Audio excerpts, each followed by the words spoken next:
പത്തനംതിട്ട പുനലൂർ മൂവാറ്റുപുഴ സംസ്ഥാന പാതയിൽ വീണ്ടും വാഹനാപകടം. കോന്നി ഇളകൊള്ളൂരിൽ കാറുകൾ കൂട്ടിയിടിച്ചു. ശബരിമല തീർത്ഥാടകരുടെ കാറും വാഗമണ്ണിലേക്ക് പോയ കൊല്ലം കടയ്ക്കൽ സ്വദേശികളുടെ കാറുമാണ് കൂട്ടിയിടിച്ചത്.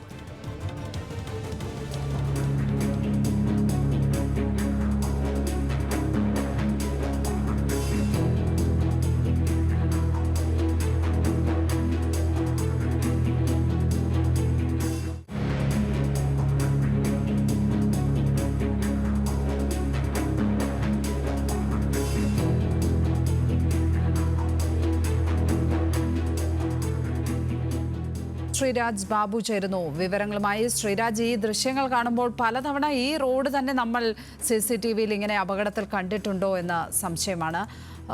പുനലൂർ മൂവാറ്റുപുഴ സംസ്ഥാന പാത, അവിടെ അപകടങ്ങൾ ഇങ്ങനെ തുടർക്കഥയാവുകയാണ്. ഈ ഓരോ അപകടം നടക്കുമ്പോഴും വാർത്ത കൊടുക്കുന്നുണ്ട് നമ്മൾ.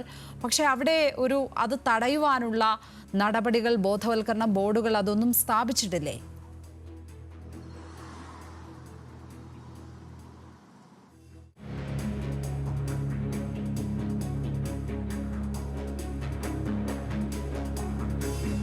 വീണ്ടും അപകടമുണ്ടായിരിക്കുകയാണ് പുനലൂർ മൂവാറ്റുപുഴ സംസ്ഥാന പാതയിൽ. പലതവണ ഈ സംസ്ഥാന പാതയിലെ അപകടം മാധ്യമങ്ങൾ വാർത്തയാക്കിയിട്ടുള്ളതാണ്. അടുത്തിടെ നമുക്കറിയാം, ഒരു കുടുംബത്തിലെ 4 പേർ മരണമടഞ്ഞത് ഈ വഴിയിൽ വച്ചാണ്. പിന്നെയും അപകടങ്ങൾ ഉണ്ടായത്. മുമ്പൊരു തവണ ഒരു പള്ളി തകർത്തുകൊണ്ട് KSRTC ബസ് പോയത് ഒക്കെ നമുക്ക് അറിയാം. ഈ പാത ഒരു സ്ഥിരം അപകട പാതയാണ്. അവിടെയാണ് വീണ്ടും അപകടം ഉണ്ടായിരിക്കുന്നത്. കാറുകൾ തമ്മിലാണ് കൂട്ടിയിടിച്ചിരിക്കുന്നത്. ശബരിമല തീർത്ഥാടകരുടെ കാറും വാഗമണ്ണിലേക്ക് പോയ കൊല്ലം കടയ്ക്കൽ സ്വദേശികളുടെ കാറുമാണ് കൂട്ടിയിടിച്ചത്. ആരുടെയും പരിക്ക് ഗുരുതരമല്ല എന്നുള്ളതാണ് ആശ്വാസകരമായ വാർത്ത അവിടെ നിന്നും പുറത്തു വരുന്നത്. ശ്രീരാജ് ബാബു ചേരുന്നു. ശ്രീരാജ്, ഞാൻ പറയുകയായിരുന്നു, ഇതേ റോഡ് തന്നെ പലപ്പോഴും നമ്മൾ CCTVയിൽ അപകടത്തിൻ്റെ ഭാഗമായി കണ്ടിട്ടുള്ള അതേ റോഡ് തന്നെയാണ് എന്നാണ് എനിക്കിപ്പോൾ ഈ ദൃശ്യം കാണുമ്പോൾ തോന്നുന്നത്. ഇങ്ങനെ അപകടങ്ങൾ അവിടെ ഒരു തുടർക്കഥയാകുന്നു. അവിടെ അതുമായി ബന്ധപ്പെട്ട് ബോധവൽക്കരണ ബോർഡുകളൊന്നും സ്ഥാപിച്ചിട്ടില്ലേ? എന്താണ് അവിടെ നിന്നും നൽകാൻ കഴിയുന്ന വിവരങ്ങൾ? തീർച്ചയായും ലക്ഷ്മി, സ്ഥിരമായി അപകടം നടക്കുന്ന ഒരു മേഖലയാണ് ഈ പുനലൂർ മൂവാറ്റുപുഴ സംസ്ഥാന പാത. നമുക്ക് ആ പള്ളിയുടെ ദൃശ്യങ്ങൾ കാണുമ്പോൾ വ്യക്തമാകും. കുറെ നാൾ മുന്നേ ഒരു KSRTC ബസ് ഇടിച്ചു കയറിയ ദൃശ്യങ്ങൾ സാമൂഹ്യ മാധ്യമങ്ങളിലെല്ലാം വൈറലായിരുന്നു. ആ ഭാഗത്ത് തന്നെയാണ് ഇപ്പോഴും അപകടം നടന്നിരിക്കുന്നത്. ഇന്ന് രാവിലെയായിരുന്നു അപകടം.